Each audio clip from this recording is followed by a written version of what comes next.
I'm personally delighted to join you today for what I know will be a very rich and thought-provoking discussion on inequality and the role of philanthropy. So I think, as all of us know, there are many different dimensions to this discussion. We generally think of income inequality and wealth inequality, but we also need to look at factors like ancestry and class, gender, race and ethnicity, access to education and the opportunities that flow from that, and access to the judicial system and fundamental human rights. So most of us are concerned about inequality because it raises important questions about fairness and social justice. But as we see around the world, it can also undermine social cohesion. It can impair the well-being of both the rich and the poor in society and diminish economic growth if we're not fully utilizing the skills of all of our citizens. So certainly in Canada, when we think about our failure to fully engage our Indigenous peoples, as well as new immigrants and women, these are good examples that reinforce the importance of embracing reconciliation, pluralism, and dealing with this issue of rising inequality. So even though our time today is limited, we have just an hour, we wanted to start our discussion by engaging you on this topic. I know sometimes at a conference you can be sitting for long periods of time. So what I would like to do to start out is to ask you to turn to the person beside you, perhaps in groups of twos or threes, and take a moment just to share with each other, what does inequality mean to you? Or what most bothers you about inequality? So I'll give you a few minutes to do that. If I can ask you to turn to each other.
All right, everyone.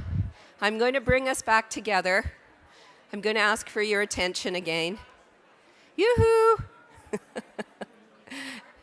It's a really important discussion, but I'm going to ask you to leave off for a moment. And I'm wondering, are there one or two people who might be willing to stand up and share with us the thoughts that they had in their discussion? Anyone willing to just stick their hand up and do that? Yes, okay, right over here. Perfect. And I think we got a mic somewhere. Oh, right behind you. Right behind you. So we'll take one over here. Anyone else? Come on, you're not going to make me stand up here by myself.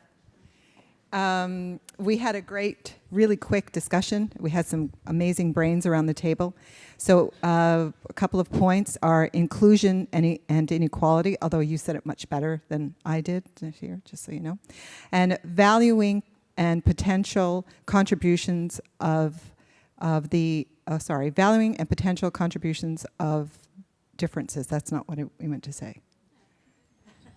Yeah, okay, here. So equality and inclusion was everyone being able to have equal potential to benefit from and participate in the social, economic, and political systems in our country. And building on that, an equal system values different kinds of contributions and different kinds of potential in a more equitable way than we may currently do. Right. What a lovely answer. Thank you for that. Anyone want to share what bothers you about inequality? Oh, yes. Paulette, of course. Paulette Senior. She's the new CEO of the Canadian Women's Foundation. So let's give her a big hand for the important work she's taking on. I'm a big fan of hers, so I know what I speak. My former colleague at the YWCA Vancouver. So what we discussed is, as a bothersome part of inequality, is that it's not always something that is unequal, or those who experience inequality is not always seen or believed or appreciated. And therefore only it's through the eyes of the beholder or the victim, or I hate that word, but those who experience inequality, that it's actually seen. And in fact, those who are well versed and learned about issues of inequality can easily make the links between an issue or an incidence and the roots of that inequality, which could be colonization, which could be something else. But for those for whom it's invisible, that it's such a high hill to climb in terms of their appreciation and acceptance that something is happening because of inequality. It's difficult to have that empathy, which is really, I think, so fundamental as a precursor to building support for any kind of systemic change or real progress. So thank you, that's very thoughtful. I'll give one more chance. Yes, we have someone here. No? Okay. What I'm going to do is I'll just ask the panelists if they would like to share a few thoughts before we move on. Well, we had a great discussion as well, and what really strikes me about inequality, what bothers me the most, I suppose, is that when people have an attitude of, oh, it's good enough for them, that they've identified that the inequality is a them approach. And the example that I spoke of, how we heard again this morning how income in the developing world has, extreme poverty is reduced by half. That only means people have moved from $1.25 a day to $2 a day. That's hardly something to celebrate. We've made progress, but it's still insufficient. And the idea that people have reached a certain level, an adequate level, that's the part that offends me most about inequalities, because it's not gone, it's just maybe ameliorated. Yes, I think he deserves a round of applause for that. You know, I think it was Oxfam in their most recent 2016 report, one of the statistics was that the wealthiest 62 people in the world actually have wealth that's equal to the bottom 50%. So that gives you a sense of the massive inequality in the distribution of wealth. Kavita or Katrina, do you want to share? I guess I was saying, and it'll be interesting because when you hear, maybe Katrina, you should go first, and then I should say my point. Because and you know, we saw the chart this morning that showed that collectively the 10,000 private and public foundations in Canada have assets of around $60 billion. We're dispersing $3 billion a year. But think of that in the context of the systems we're working within. The BC provincial government's annual expenditure is $45 billion. Our federal government expenditure is $280 billion. So our $3 billion disbursements is a small piece of a much larger systems. So we're not the dog. We're not, maybe not even the tail that wags the dog, because we disperse our money in small projects. And maybe they're just the fleas on the tail that wag the dog. But so let's be humble about what we do, but then also certainly recognize that we are in systems that are generating inequality. And there's that old expression, today's system is perfectly designed to deliver today's outcomes. And if you want different outcomes, what's the system you're in and what changes do you want? We've heard a lot about the residential school system, which was designed for particular outcomes. And we need to think about the systems that we're in today. And we're doing at Vancouver Foundation a lot of work in foster care, trying to get better outcomes for youth in care. So you need to look at the system. We're granting about $2 million a year into a provincial system that's $500 million a year in a department that's $1.4 billion. So recognize that you're in systems that generate inequality of outcomes, inequality of opportunity. Be humble about what you're doing. The second thing, I think this is maybe even more important than humility and understanding your size, is pay attention to your decision-making models. Are your decision-making models involving the voices of those that are being disadvantaged by a system? Are you working in a way that brings the voices of your grantees, the beneficiaries of your programs, governments, media, researchers into the process? Or are you sitting, taking a more top-down approach, thinking, I've analyzed the problem, I've analyzed the solution, I'm doing this because I think it's the right thing? I think if we're going to address systemic inequality, we must, in our decision-making processes, involve the voices of those that are living the outcomes. And we must pay attention to what they're saying. And finally, I would just summarize by saying that when you look at your organization, if you are engaging and empowering community voices and you're putting them first in your decision making, and if you are using a systems approach, that you're looking at the system you're working in, you're identifying the outcomes that you're unhappy with, you're granting towards better outcomes, and you're politically active, then you can say you're using wealth to address inequality. If you're not doing those things, you're likely a system maintainer as opposed to a system changer. And we all can adopt those behaviors. So I think we can do it, but only if we have certain attributes to the way that we work. What a thoughtful answer. And I have a question, I think a linked question, which I'm going to pose to Kavita, which is that discussions on this topic, they generally do focus on ameliorating the effects of inequality rather than on the underlying causes or the kind of systemic reforms that might actually address it. So in your view, what is the best way for foundations to tackle inequality? I mean, I think there's one of the big challenges, going back to the example I gave earlier, is that we understand inequality from the position of great privilege. And so the effort to be able to actually acknowledge that it's very difficult to step into another person's shoes, but that in fact those shoes are small and they pinch or they're torn and your feet are cold and that walking on that road is really painful, is more than humility.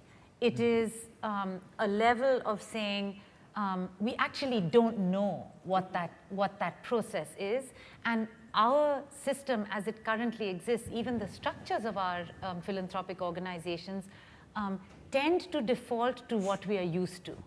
And so who we surround ourselves with, who are other program officers, who are the decision makers on our boards, they do not tend to be the people from the communities that we are trying to serve. And so I think one big question for all of us, and the Ford Foundation is going through this right now, is what does walking the talk on equity mean within our own institutions? How must we look different? How must we speak different? How must we actually operate in a different way? And I'll give a very small example. When I went to the Delhi office of the Ford Foundation, in the prior administration, the person who had preceded Darren Walker at the Ford Foundation, there was an attempt to kind of get costs in line and to cut back on excessive costs for the foundation. Now, in almost every instance when you hear this, whether it's in the private sector or in philanthropy, where do those savings come from? Very rarely are vice presidents laid off. Very rarely are program officers laid off. So who gets laid off in these cost-cutting efforts? It is, in the case of the India office, it could be the people working on the grounds, the gardeners, the cleaners, the people who can least afford to lose a job in a very difficult situation. But that is where we make decisions, and we make them with all kinds of charts and good rationale for why this is the best way for it to happen. But until we're able to actually look at ourselves and say, no, we are actually just perpetuating a system of privilege within our own institutions, and until we change that around, we will be in a very poor position to actually try to be doing this to other people. So I think there's been a real emphasis on us being able to try and walk our talk. And I think that's really important. There's a recent report that I would encourage all of you to look at, that the Putnam Consulting Group, they were commissioned by the Robert Wood Johnson Foundation, which has been looking at issues of health equity in the United States, which I don't need to tell a bunch of Canadians how terrible our health outcomes are and our access is as compared to your far superior system. But when you talk about issues of health equity, the Robert Wood Johnson Foundation was looking at how many more foundations across the United States are actually trying to do something about issues of equity. So I think I would commend this report to you. It's called The Road to Achieving Equity. The second thing I would say, so first looking at yourselves, beginning to practice your own policies. I think the second issue for me is very much acknowledging that much of the pressure to change doesn't actually come from inside your institutions, but from outside. The private sector in the United States actually in many ways has been pushed further ahead because of court cases, because of class action suits. So you find that issues around diversity, equality, equity, and inclusion are often much further ahead in the for-profit sector, but not because they woke up one morning and said, oh dear, we would like to be so much better at this. No, because somebody slapped a lawsuit on them. And I think for us in the social justice world, to remember the same was true of social justice movements. We did not wake up one morning and say, oh, sorry, we meant to include blacks and women in our society or Native people in our communities. It was because those communities had protests, had a civil rights movement, had the women's rights movement, that laws were changed, constitutions were amended, and we made room for voices of people. In the context of India, the Dalit community, the untouchable community, these were not changes that happened because those who had power suddenly had the great wisdom to say, oh, we want to be more inclusive. So I think to acknowledge that and to say for ourselves, as philanthropy that has emerged out of some level of inequality, at the very least, to understand that we will often be shaken to make change, and that we should welcome that shaking and not close our doors to it and build a wall and build a fence to be able to kind of prevent that kind of change. So for me, I think those are the issues I would say are really And that's a very nice segue to the really shaking work that Katrina Pacey does in our community. She's a well-known legal advocate and has had a huge impact, I think, both at a frontline and a systemic level. So Katrina, I'm wondering if you can, you've done a lot of work to help people at the front line assert their rights and gain access to the tools they need to access the court system. Can you talk a little about how the law can be used as a tool to fight the root causes of poverty and social exclusion, and how you and your organization work with communities to engage them in shaping that vision for the future? Thank you, Janet. I've already, changed my comments as I've listened to my fellow panelists. So what I'll do is I'm going to talk a little bit about the work that we do, but hopefully it will resonate with you within your organizations in terms of some of the guiding principles behind Pivot's work and what I think you're hearing from our panelists. So we are a human rights organization that works on the ground in the downtown east side of Vancouver, and we use the law as a tool for social change. We believe it's very powerful to use the law because it shapes society, it reflects values and principles and guides society and how it's going to conduct itself. And so we use that tool, and I think we would all agree, as Kavita's mentioned, that it can be a very powerful way to shape and shift society. But what I wanted to talk about today is how law as the social determinant has become and is something that both can perpetuate equality but also inequality in who gets access to it. And so I'm going to make two main points. The first is some of the philosophy that underlies our work at Pivot. So we entered the Downtown East Side 15 years ago and entered that community as a group of lawyers and law students that really did not understand what that community needed in terms of change. It was a community that was in the midst of a human rights emergency, a public health disaster. Violence against women in that community was at absolute epidemic levels. It was a national and international tragedy what was taking place in our community. But one of the things I want to mention today is that Pivot and those of us like myself who came into that community not having that lived experience did not come with a set of assumptions about what the community needed and what needed to change. It was through a very deep listening and a very deep collaboration and partnership with people with those lived experiences that we were able to then decide what were the solutions, how could the law make their vision for social change a reality. So I think that's one point I'd like to reiterate, really, as Kevin did, that when you're thinking about the communities you're attempting to assist, it's very important to think about how they're engaged in the visioning. How are they involved? How are they empowered in the process?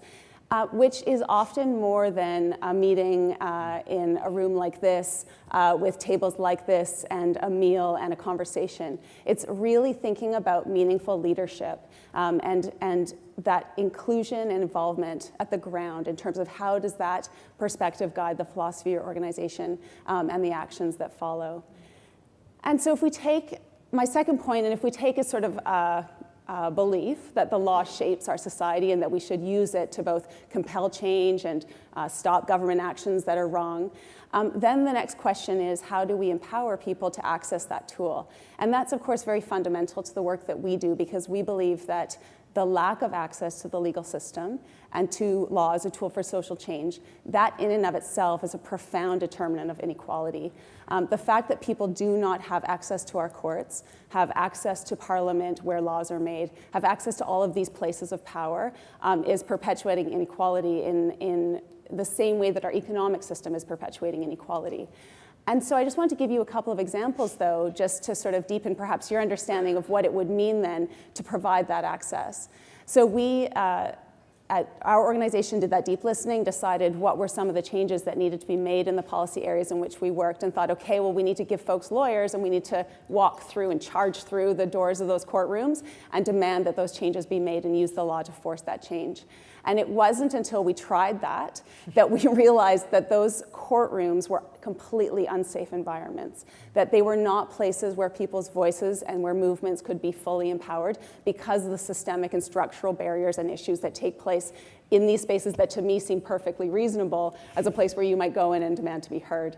So for sex workers to make their way to the Supreme Court of Canada, they needed to find profoundly creative ways to get there. They needed to challenge all of the ways in which our court systems function in order to make their way to the Supreme Court of Canada after many, many levels of court and to ultimately have their day.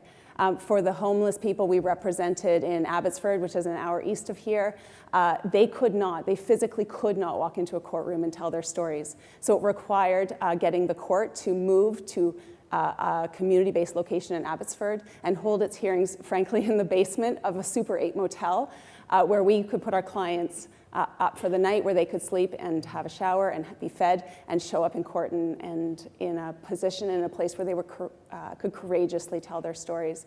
So I tell these stories to you just to perhaps inspire you to think about how you can create safe and empowered spaces to hear from those that you're so determined to serve. We all, and I include myself, do this work from a very dedicated place, but sometimes don't reflect enough on how we can really make sure that those spaces are safe and empowered for people to assist in the visioning at that kind of ground level of the work that we hope to do. Isn't she marvelous?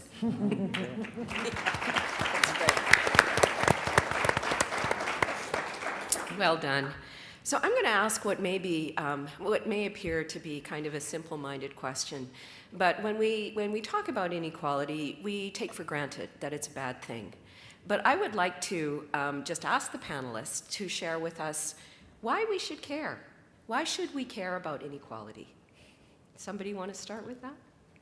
Maybe I would say that there is a way in which, I remember in scripture class in the Christian school that I went to in India, there was this thing about there will be poor always. And from Jesus Christ Superstar, you might remember that line. There will be poor always, pathetically suffering. Look at the good things we've got. I think there's a way in which we have been seduced into believing that we can live with a certain level of inequality and that is just the way it is. And there's a way in which that creates a disarming sense of comfort. And I think the whole conversation that we're having now, some 30 years after Ronald Reagan, certainly in the United States, put in place a whole set of active policies that increased inequality significantly in the United States, but it is true all over the world, is that we are suddenly coming to a place where we realize that the actual outcomes for those of us who were relatively comfortable in the, oh, well, there's some level of inequality, but it's really okay, are now actually uncomfortable in very real ways. So I would say that I think one of the reasons we have to care, or we've been made to care about it, is that there is a bit of fear.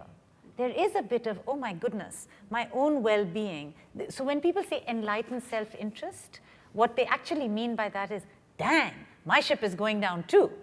Really, And it's unfortunate to say that, but I think really on some level that is part of the reason we must and do care, particularly those of us privileged to work in a sector like philanthropy, to be in a position where we are giving money away because we realize that it is actually something that will otherwise take the entire planet down with us. I think, most of the people in this room are convinced by the social justice arguments just from an ethical point of view.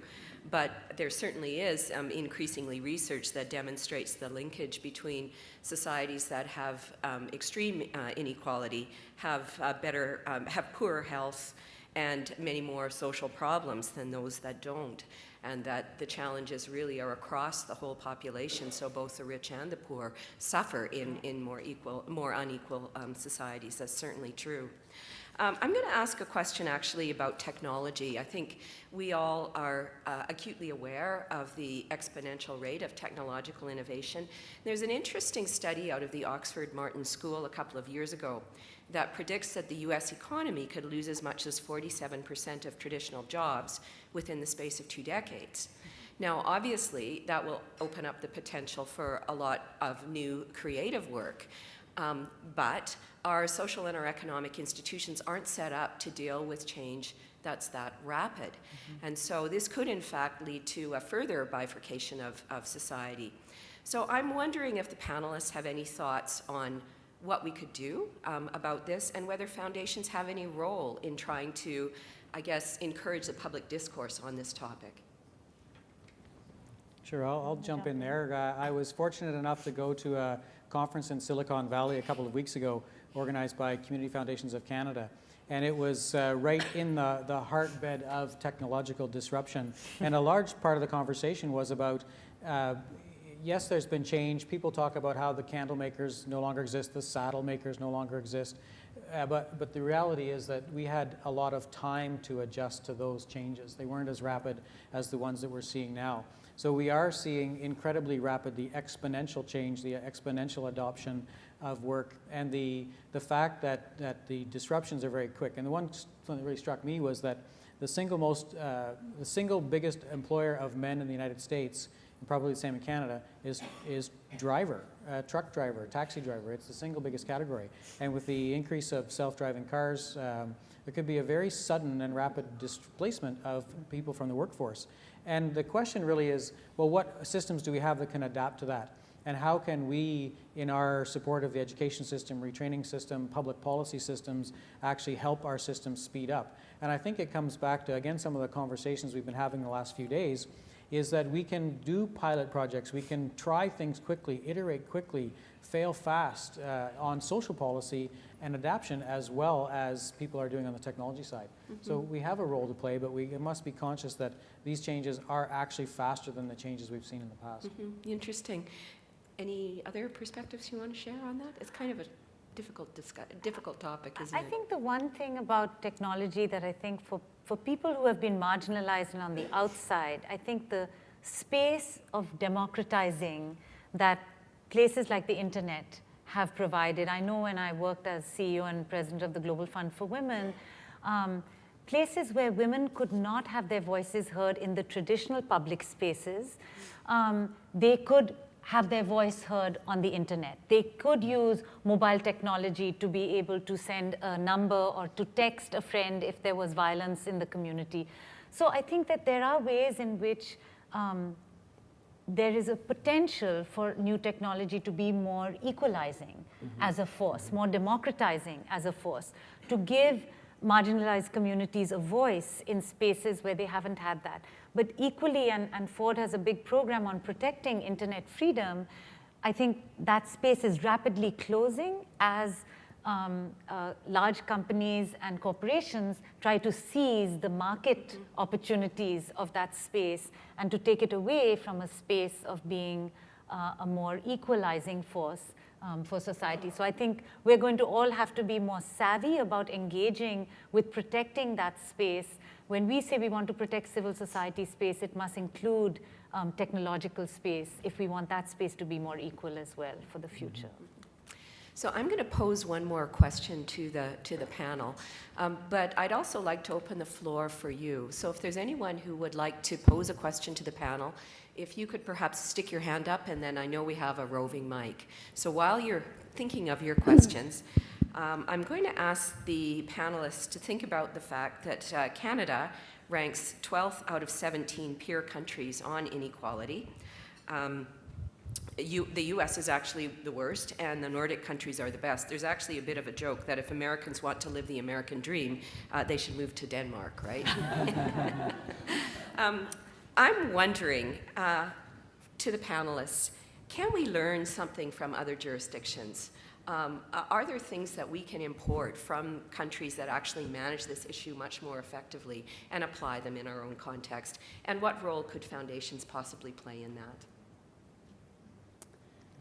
I mean, that's a huge question, and I think that, you know, we can look at Canada and where Canada ranks, and then we can look at British Columbia and where British Columbia ranks in terms of, you know, Canada-wide, in terms of poverty levels, in terms of the social welfare rates in BC. We at Pivot just participated in the great BC Welfare Challenge, which is to live on welfare rates for your food allowance for 1 week, which was $18 per person. So our entire organization attempted collectively to live on $18 worth of food for 1 week. And I just will share this just by way of kind of personal experience in both what it meant for me to kind of understand practically what that was like. And of course, it was a voluntary thing for 1 week, and I could opt out at any time. So it was vastly different than the reality of a person trying to live on BC social assistance rates. But in addition to that, it was just interesting for me to realize what it might be like, if that was my true lived experience, to move through the world and all of the spaces and places that I could not access because I either didn't have the money to access those places or otherwise wouldn't be entitled to. So I thought maybe I would just bring the question down to one very specific example, which is social assistance and the reality of the amount of time it takes to qualify for social assistance, what the rates mean for people, and what that means for how you live your life on social assistance and what your opportunities really are. So if I was to point to Nordic countries, I would start there. All right, yeah, absolutely. And we both, I think, see this kind of situation in our day-to-day work on an ongoing basis, the people that we serve really at the front line. So Kevin, I think you have something to share on this. I just wanted to add another example of where we can learn from. As I mentioned earlier, we're doing a lot of work in seeking better outcomes for youth in care. And BC has made progress. We used to be 11,000 kids in care in the province. We're down to 7,000. It's on the assumption that kids are better in families than in care, so we're definitely making progress.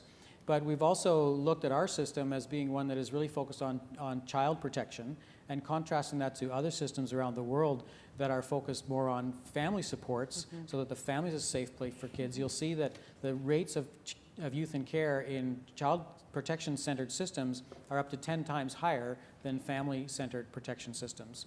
And so we have other jurisdictions to look at, certainly across Canada, that have, we're sharing knowledge in terms of seeking better outcomes for kids, and we're looking around the world. So there are absolutely jurisdictions to learn from. We have made progress, but there's both progress in the same system, but then there's also the opportunity of actually shifting the frame and bringing other elements into place. Thank you, Kevin. Do we have any questions from the floor? We have a question at the back of the room. If you could take a mic. We're short of time, so we'll just take a couple, but... Thanks. I'll do it quick. I'm actually from Denmark. Welcome. But I do live in Toronto. I'm the president of the Global Compact Network Canada, and we had a session earlier today about the Sustainable Development Goals that also talk about inequality. But back to Denmark. So one of the things I was reflecting was that there's not that much talk about philanthropy. There's more talk about how do we actually embed good behavior into what companies do, what society does, etc. So I guess my question to you is, how can we take all the great work that you're doing, but actually influence that into society? And those of you who were in our session about the Sustainable Development Goals earlier today will know that that's one of the things that I'm trying to do, see how can we actually have a positive impact on society. Maybe it can be like Denmark, I don't know. So, thanks. Yeah, thank you. Panelists? I actually wanted to say something about Denmark because I think it's interesting. I think Denmark brings up another contradiction for us, actually, with regard to this question of who is included and who is excluded. So yes, in some ways, Denmark is a remarkably equal and equitable place. And yet, those of us who've worked on migration globally know that the current crisis around migration across the European Union has raised all kinds of unpleasant aspects of societies that we usually like to think of as being unbelievably equitable. So it's easier, and I think this is important for us to think about as we talk about what it means to deal with a more unequal or less unequal society. It is easier to create more equal, inclusive societies when the people around you seem very familiar and like yourselves. It becomes much more complicated when they look different, when they dress different, when their accents are different, when the food smells like curry or turmeric or garlic, and you just don't have the same level of like, we're all in this together. That we're all in this together quotient is such a critical issue for us to actually acknowledge, so that part of the dilemma with SDGs is when you realize that the rest of the world has been dealing with refugees in much larger numbers than Europe or America can ever imagine. Pakistan, the country where my husband's family comes from, has dealt with over 5 million Afghan refugees for the last 25 years. It has not received EU help, it has not received anybody else's help, and so on I can go. Kenya deals with Somali refugees and Sudanese refugees. So the poorest countries of this world actually face the biggest burdens in being able to integrate, quote unquote, the other or the vulnerable or the weak. So when we think about what we can learn from others, perhaps it is not just those who are very privileged that we should be looking from, but also the people who actually have much less. You will find poor people are much more generous than the wealthiest people in the world in terms of how much money they give of their own assets. So just to bear in mind. Yeah, absolutely. Kevin, did you have something to share? Just two quick things building on that last point. One of the reasons, if you look across Canada, the most generous communities are the poorest communities because they're not separated from poverty. They see also the benefits of philanthropy. If you're able to go from your house to work and not see either poverty opportunity or the benefits of philanthropy, you don't think it matters, so you're just not part of it. So I think the more things that we can do to expose people to build the sense that we are in it together, that we're building a society collectively, the better off we are. But the other thing that I see is when I think of systems, and the biggest transformational force out there right now are the spending preferences of millennials who want to buy products from companies that they view are green, socially responsible. Mm-hmm. And that's having a much bigger change than I think even us as investors. When you think of good corporate behavior, it's the consumer that's driving the change at that business, not the investor, in my view. So I think we need to really be understanding and supportive of the changes that we're seeing in consumer behavior to change the behavior of our system. Well said. You know, I've always believed in the importance of reaching out and making a conscious effort to engage with people whose views are different from ours. You know, when you're only talking to people who share your views and share your experience, essentially you're only talking to yourself, right? So it is fundamentally important to do that, because that's the only way that we'll be able to identify and build common ground.